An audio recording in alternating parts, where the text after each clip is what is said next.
Hi, and welcome to Uninterrupted Joy, my weekly YouTube show, and maybe even a podcast about transformative work of joy and fear awareness, right? And so, on this premiere episode, well, first I'm going to introduce myself. My name is Tanisha, also known as Ashayomi Yorick Allen, and I am a transformation mentor and partner, also a spiritualist, and a wonderful, wonderful, wonderful fan of dance hall music. I don't know if you guys knew where I was going to go. And I'm the CEO and the founder of a company by the name of Your Other Mind. It is a online coaching company geared towards helping people and businesses transform their fears into action so they can hit their next level of success. And Uninterrupted Joy is what my work is about, what my life is about, what my mission is about. And it gets to be about that for the respect of helping people deal with the fears and limitations that present themselves daily, and helping people transmute said fears. And when the fear is out of the way and they're striving towards uninterrupted joy, how will they show up? How will they be? Etc., etc. So, today's topic on the uninterrupted joy is what interrupts joy for you? This is my favorite question by far to ask anyone newly entering my world. Because it's not a question that, until I started asking it, I heard often. And it's not a question like any other question. You know, we can talk about who we are and what we do all day, right? At least we think we can. But when you have to consider joy and you have to consider interruption, you also have to consider you. And you have to consider you as in what you are cognizant and intentionally aware of. And in my work, awareness is like one of the top principles and one of the top places that we start, because you don't know what you're aware of until you don't know. Or you do know. You don't know until you do know. You don't know until you do know. And so in talking about joy and the interruptions of it, it really puts you in a position to really go inward and consider your life and consider perspective as it relates to you. So that's the question. What interrupts joy for you? What are you aware of that delays the experience and the embodiment of joy for you? And I think that when you ask yourself that question, you then have to ask, why do you let the things that interrupt joy for you interrupt joy? Why? Why do you allow it? Right? Because if awareness is the first level, then accountability would probably be the second, right? An acceptance of, well, I didn't know this thing was getting in the way. And then I'm asking, why did you let it get in the way? And that forces you into probably a really uncomfortable position where you have to really get honest and critical about the decisions, the choices, the stories, the limitations, the fears you have that allow this thing to keep happening. And then the next question is, how do you let it stop you? How do you let the interruptions stop you? Like, have you ever considered that? Have you ever thought about not only what stops you, but like why you let it stop you and then how it does?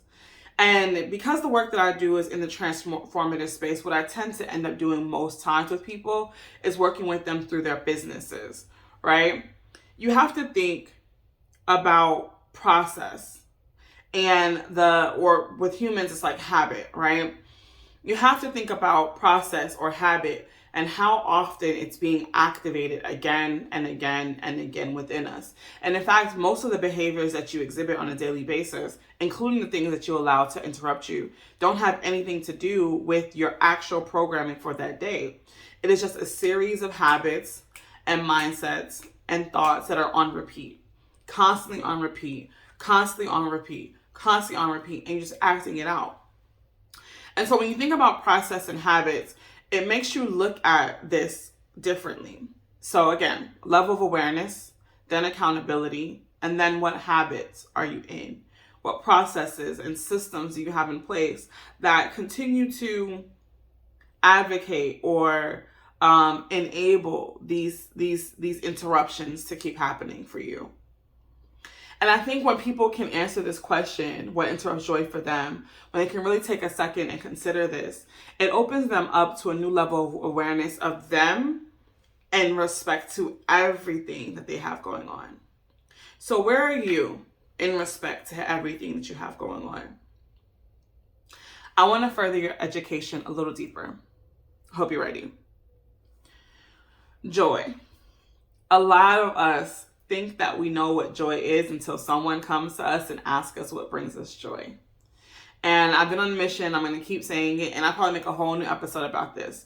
Joy and happiness are not the same thing. They're just not. Joy, let's start with happiness. Everyone likes happiness. I'm so happy. I'm so happy. And it's like, great. But happiness is a fleeting emotion. And the reason why I say it's fleeting is because usually, in most people's cases, happiness is dependent upon an outside thing happening or a person occurring with or in partnership with them. And then that, as a result of this thing that feels good, then the person becomes happy. But it's very based on the tangible object. So anything outside of yourself, what you can liken happiness to. And then there's joy. When I teach joy as a current or a frequency that is alive and active within you, already innate, already natural, already. And joy is the embodiment of all that you are, which then makes joy a state of being, as I teach it. It's a state of being. It is your natural way of existing, thriving, being aligned, if nothing else matters, because it's all intrinsic. So when a person is joyful, they have to actively choose that until the system and the process and the habits change. And it just is that, right? And the reason why I say this person has to choose that, because they're from happiness. Their happiness is like something enters the space. I'm happy. Joy is like, joy is like the sweet current that comes because you're laying down on your bed with your favorite blanket, taking a nap. Joy is the deep inhale and the thing that happens to you because you inhaled so deep. The air was so fresh, right? And joy is the thing that gets you out of the bed, right? Looking for the next opportunity, even when you're grieving. And so when you consider joy, and then you consider it being a state of being, or you idealize it as a state of being, then it kind of switches the narrative around. Joy is not something to be attained. It is something to be aligned with. It is an energy, frequency, a signature, a way of being that is naturally and inherently you. And when you think about the question, what interrupts joy for you? With that perspective, it's like, what stops me from being myself? What stops me from being aligned with my energy? And so some of the favorite responses that I've gotten to this question when I ask is, chaos, other people, the self-doubt. And when you can learn to master the intention and your relationship to joy, which we'll talk about later on the show, when you can learn to master that, to play with it, to enjoy it, to expand it, to implement it everywhere, then you can talk about the sustainability practices that you have to minimize interruptions. Joy is about how you show up. Joy is what you allow yourself to experience. Because if I'm saying that joy is a state of well-being, which is what we all idealize to be, or we all hope to be in a state of well-being and align with all of our body systems are doing what they're supposed to do, all of our mindset things are doing what they're supposed to do, then we kind of enter this space of just like, frequency, energy. And so when you consider that, joy will dictate what you will allow yourself to experience, Will you experience things that bring you more you? Or will you experience things that bring you less you? Or will you experience things that bring you more positive emotions? Or will you experience things that bring you more negative emotions? Right? And so when people tell me that their answer to this question, what interrupts joy for you, is chaos, self-doubt, other people's business. I don't really know, right? I'm just shooting in the dark. I really want to just stick to the question. I often ask, okay, so what do you want to experience instead? And why are you allowing yourself to sit in this experience for so long? And what is it about this experience that tells you this is the right thing for you right now, even though you know your ideal state is well-being? It's something to consider, right? Yeah. So this isn't a teaching call. This isn't like the episode where I teach a bunch of things. I can tell you what used to interrupt joy for me. What used to interrupt joy from me was probably my mental health diagnosis. What used to interrupt joy for me is the presentation of what mental health diagnoses can look like. Other people's things. My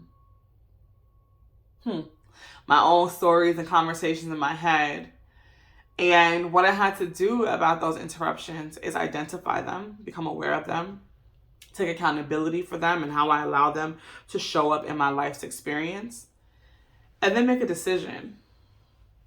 Am I willing to be myself everywhere? And in what quantities am I willing to be myself more and more and more and more? So I'm always in a state of well-being. So I'm going to end the episode there. I want you to go and consider, what interrupts joy for you? Why do you let it stop you? And how do you let it stop you? And after you've answered those questions, I want you to think about what your next steps are going to be. So I'll see you next time, next week, next Friday here. Be well, and hugs and kisses.